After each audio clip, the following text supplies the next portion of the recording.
আমি যখন লোকের বাড়িতে আম খাই। আন্টি, আরে পুচকি, কেমন আছিস? হ্যাঁ ভালো আছি, আয় বস। কি খেতে দেই বলতো তোকে? আরে কিছু দিতে হবে না, এই নে আম খা। আরে আন্টি, গোটা আম খাবো কি করে? মুখে টুখে লেগে যাবে। ইস, তুমি আমার জন্য আম কেটে নিয়ে আসো। আচ্ছা তুই বস, আমি এক্ষুনি তোর জন্য আম কেটে নিয়ে আসি, দাঁড়া দাঁড়া। এই নে পুচকি, আম কেটে নিয়ে এসছি তোর জন্য, এই নে ধর, খেয়ে নে। খাচ্ছি।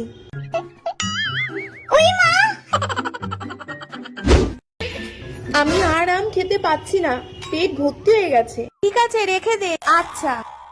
আমি যখন নিজের বাড়িতে আম খাই। পাকা পাকা কি সুন্দর আম।